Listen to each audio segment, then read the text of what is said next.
Bismillahirrahmanirrahim. Assalamualaikum warahmatullahi wabarakatuh. Apa kabar kawan-kawan? Semoga Allah Subhanahu wa Ta'ala memberikan kita kesehatan dan keberkahannya. Baik, di video kali ini kita akan lanjutkan pelajaran kita. Jadi di semester 2 ini kita sudah mempelajari tentang bab 5, bab 6 dan bab 7 kita lewat saja karena sebenarnya itu lebih ke memahami sebuah lagu. Nah, itu sebenarnya bisa kalian pelajari sendiri dengan mendengarkan lagu-lagu yang berbahasa Inggris, kemudian kalian coba terjemahkan dan kalian cari tahu bagaimana arti yang sebenarnya. Itu sih tujuan dari bab 7, tapi kita lewat saja karena tidak selalunya kita memerlukan itu. Nah, kita masuk ke bab 8. Explain this. Apa saja yang kita akan pelajari? Kita akan mempelajari tentang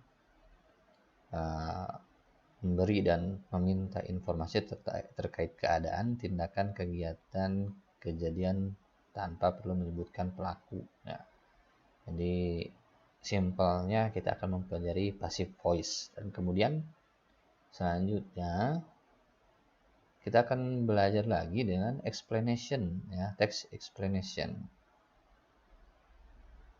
Ya, jadi kita akan cari tahu apa itu text explanation dan bagaimana membuatnya. Oke, kita coba lanjutkan halaman berikutnya. Nah, di sini ada sebuah teks, ya. Silahkan dibaca. Saya akan coba bacakan. Mudah-mudahan kalian akan bisa membacanya dengan lebih baik, ya. Earthquakes being among the most deadly natural hazard, strike without any prior warning, leaving catastrophe in their wake with terrible loss of human lives as well as economic loss. Technically, an earthquake, also known as tremor, quake, or tremblor, is a kind of vibration through the Earth's crust. This vibration occurs as a result of powerful movement of rocks in the Earth's crust. Their powerful movement trigger a rapid release of energy that creates seismic waves that travel through the Earth. Earthquakes are usually brief, but may repeat over a long period of time. Earth Science 2001. Earthquakes are classified as large and small. Large earthquakes usually begin with slight tremors, but rapidly take from the violent shock. The vibration from large earthquakes lasts for a few days, known as aftershocks. Small earthquakes are usually slight tremors and do not cause much damage. Large earthquakes are known to take down buildings and cause death and injury. Richards, 1935.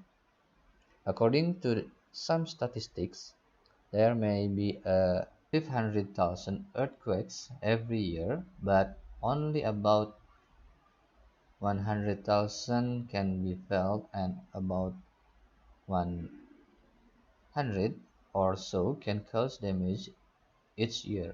Earthquakes are dreaded by everyone. Nah, barusan adalah sebuah contoh teks explanation, ya. Silahkan kalian cari tahu apa artinya, apa maksudnya, informasi apa saja yang bisa kalian dapatkan, dibantu dengan beberapa pertanyaan yang ada di bawah, ya.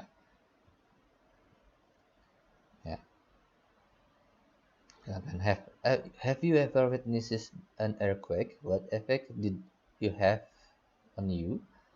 Why are earthquakes considered as the most deadly natural hazards? Nah, itu dua pertanyaan. Ya, kita coba sekarang melihat penjelasannya.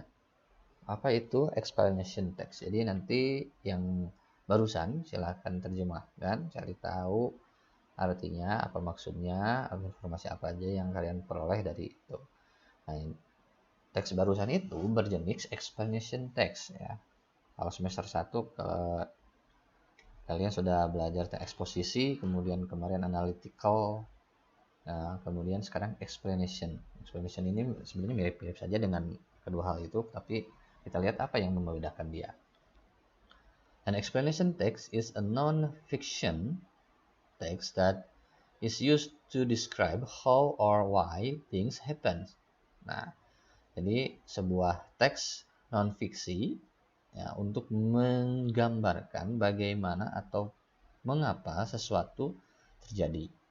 It usually includes a sequence of events explaining how and provide reason for a process or phenomenon. Why? Nah, biasanya termasuk ke rangkaian bagaimana kejadian itu terjadi, ya, bagaimana, how, dan menghadirkan alasan dari proses tersebut, ya, proses dari fenomena tersebut, mengapa, ya. Jadi menjelaskan bagaimana dan mengapa sesuatu terjadi. Misalnya rain, the weather cycle, earthquakes, ya. Jadi kalau kalian membuat sebuah explanation text, biasanya menceritakan bagaimana suatu peristiwa terjadi. Ya. Explanation text have two types. Explanation text are categorized according to the type of the process they describe. Ya. Jadi ada dua jenis. Yang pertama ada sequential, ya, sequential explanation that describe natural and non-natural phenomena. For example, life cycles. Nah, jadi misalnya menceritakan siklus hidup. Nah, jadi berurutan sekuen ya. Dari misalnya kita menceritakan siklus hidup kita dari kecil, dari bayi kecil, kemudian beranjak dewasa, kemudian tua dan meninggal.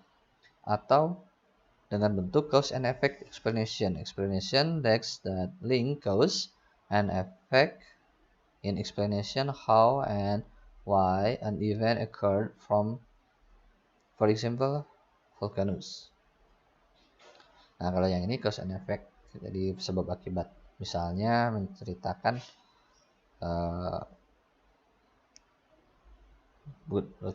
gunung berapi meletus, ya, meletusan gunung berapi. Jadi apa penyebabnya, bagaimana akibatnya. Nah, itu tentang explanation text. Nah, kemudian secara struktur ya. Jadi kita lihat strukturnya. Sebelum ke struktur kita lihat dulu function, social function. Jadi apa sih manfaat dari explanation text ini? An explanation text is used to describe how and why a certain phenomenon happens. Jadi menjelaskan suatu kejadian terjadi, bagaimana ataupun mengapa. Nah, jadi fungsinya adalah menceritakan bagaimana atau mengapa suatu terjadi. General structure, a title that identify the topic to be explained. Ya, jadi judulnya adalah, kalau kalian membuat sebuah teks explanation, jadi judulnya itu adalah yang akan kalian bahas. Oke, kita lanjutkan ya. Jadi sekali lagi general structure-nya, struktur umumnya, judulnya harus biasanya judulnya adalah yang kalian bahas. Kemudian ada sebuah statement pembuka ya, yang an opening statement that identify the process to be explained. Nah, jadi di pertama itu tentu saja akan menceritakan suatu proses yang akan dijelaskan. Ya, kemudian clear order of paragraph that describe how and why. Jadi urutannya harus jelas, ya. Terus bagaimana kejadian itu kalau tadi menceritakan sekuen, ya, itu harus berurutan. Kemudian kalau sebab akibat juga harus sebab dulu baru akibat. Kemudian a concluding paragraph that puts all information together, ya. Jadi informasinya lengkap. Finally a visual text, a labeled image. Nah, kalau jika ada dan sangat dianjurkan mencantumkan foto, ya, visual text ataupun gambar yang relevan. Nah, kemudian kita linguistic feature-nya, unsur kebahasaannya. Pertama, fokus on general group rather than specific, jadi lebih umum. Kemudian use linking word like in general rather for instance. Nah, ini beberapa kata yang biasa digunakan dalam explanation text, ya. In general, umumnya, rather, kemudian for instance, dan sebagainya. Use the action verb like breaks, erupts. Nah, jadi menggunakan kata-kata kata kerjanya, kata kerja tindakan, ya, yang kelihatan tindakannya, ya, bukan rasa, ya.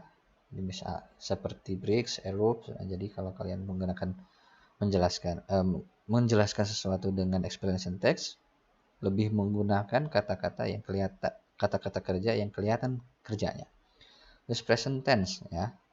Jadi seperti isi-isi yang lain menggunakan present tense, bukan past, karena kita kalau past itu biasanya digunakan untuk yang fiksi, ya. Fiksi, kemudian recount dan sebagainya. Nah, kalau ini explanation text seperti analytical dan exposition juga menggunakan present tense. Refer to people should not be given. Tidak reference to people, tidak merujuk kepada orang. Kemudian bisa sering kali juga menggunakan passive voice, ya, kalimat pasif. Nah, use the technical term and language relevant to the subject. Nah, ini biasanya menggunakan bahasa-bahasa ilmiah, ya, karena memang biasanya disajikan dalam makalah-makalah. Conjunction should be used to make connection like and but, ya. Tentu saja yang menggunakan banyak conjunction dan tetapi, seperti, dan sebagainya. Give a detailed description to create rich meaning. Nah, ini benar-benar kalau dulu kalian waktu sanawiyah ataupun kelas 1 muallimin deskriptif. Nah, ini kalian benar-benar lebih luas lagi mendeskripsikannya. Itu tentang struktur dari sebuah explanation text. Kita lanjutkan. Nah, kita sekarang belajar tentang yang namanya passive voice. When emphasis is on the action verb and the object of the sentence rather than the subject of a sentence, ya. Ketika menunjukkan suatu kerjaan dan objek dari sebuah jadi intinya adalah sebuah kalimat yang lebih menonjolkan objek daripada subjeknya, ya. Action is more important than the subject. Jadi kalau passive voice ini yang ditonjolkan bukan pelakunya, tapi apa yang dikerjakannya, ya. Kemudian subject is unknown. Subjek biasanya tidak diketahui, ya. Kalau biasanya kan menggunakan by. Nah, misalnya ini di contoh yang pertama, a letter is written by me. Surat ditulis oleh saya. Nah, sebenarnya saya di sini, me di sini tidak penting, ya. Karena yang terpenting adalah written. a letter is written. Nah, ini yang pentingnya adalah written ya. Jadi sebuah surat itu sudah ditulis. Siapa pelakunya? Unknown, sebenarnya tidak diketahui ataupun tidak perlu diketahui ya. Kemudian even when the subject is known, it is put at the end. Nah, karena tidak dipentingkan dalam kalimat pasif ini, subjek walaupun diketahui disimpan di akhir. Nah, itu penjelasan tentang passive voice. Ya, contoh-contohnya berikutnya, American was discovered by Columbus. Benua Amerika ditemukan oleh Columbus. Macbeth was written by Shakespeare. Macbeth ditulis oleh Shakespeare. The door was opened by his son. Pintu itu sudah dibuka oleh anaknya. The new ideas were suggested by Edo. Ide baru sudah disarankan oleh Edo. Nah, change of pronoun from active voice to passive voice. Nah, jadi kita lihat di sini.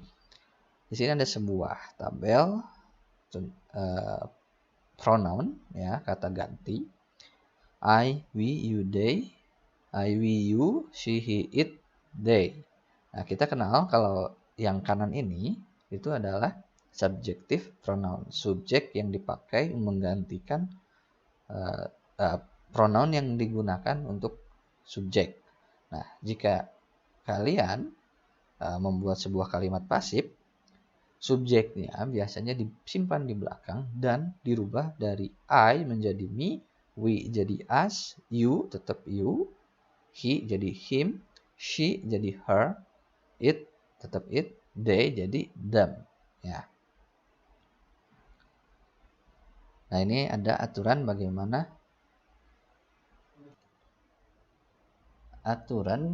merubah active voice ke passive voice ya. Identify the subject, the verb, and the object. Nah, tentu saja kalian harus ngerti dulu mana subjek, mana verbnya, mana objeknya. Change the object into subject. Jadi ubah posisi objek, pindahkan ke depan menjadi posisi subjek. Dan sebaliknya, yang subjek dipindah ke belakang. Put the suitable helping verb or auxiliary verb in case the helping verb is given. Use the same verb but not that the helping verb was given agrees with the object. Nah, ini penggunaan auxiliary-nya ataupun kata bantunya itu harus tepat ya, disesuaikan dengan kalimatnya ya. Mengikuti objek yang sudah dipindahkan ke depan. Change the verb into the past participle form. Nah, jadi verbnya dirubah menjadi verb 3.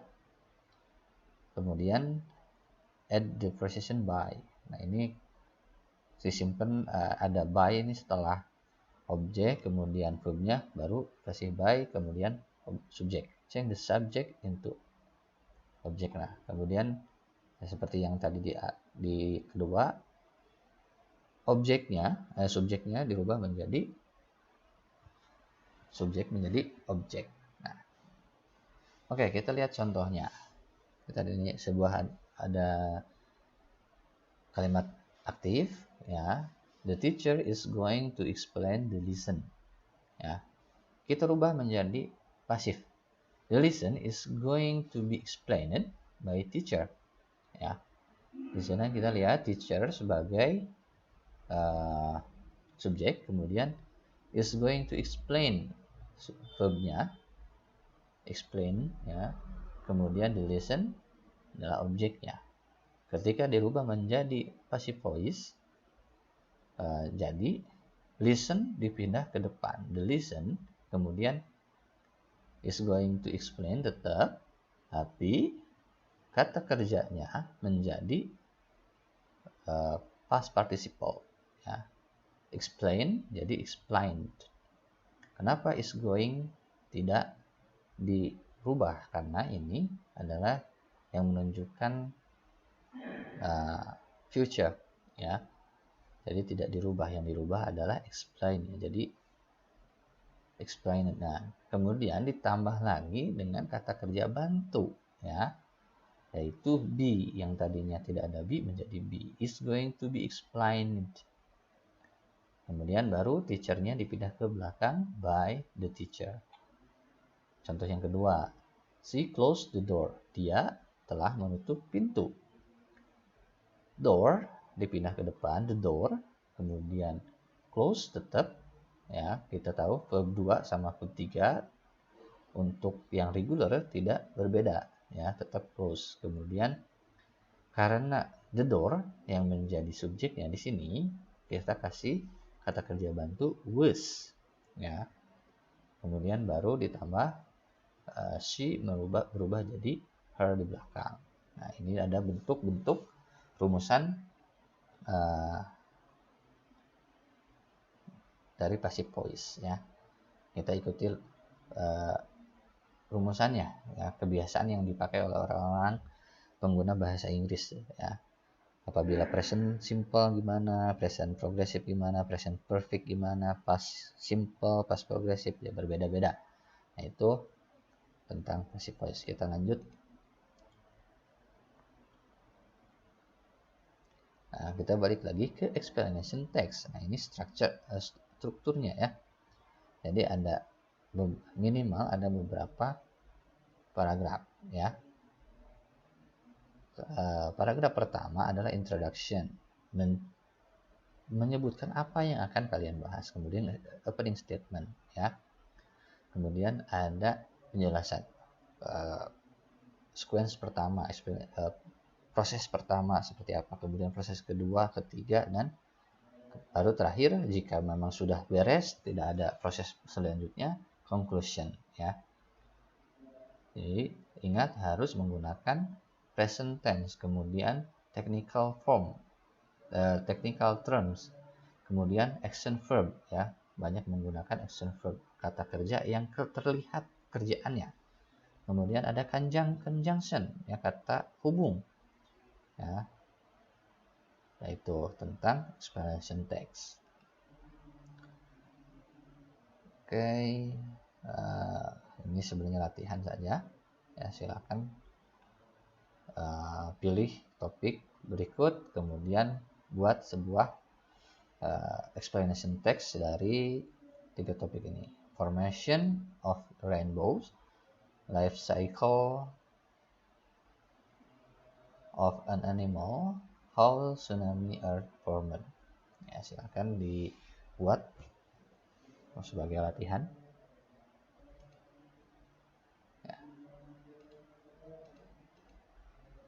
Jika kalian punya media sosial, boleh kalian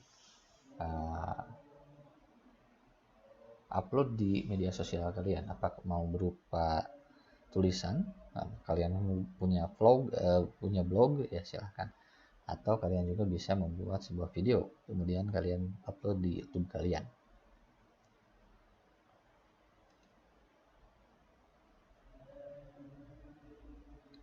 Ada latihan, silahkan dikerjakan di halaman ini, ya. Oke, mungkin sekian yang bisa disampaikan di video kali ini. Mudah-mudahan ada manfaat dari video ini. Mudah-mudahan Allah Subhanahu wa taala mudahkan kita dalam mempelajari. Kita tutup. Assalamualaikum warahmatullahi wabarakatuh.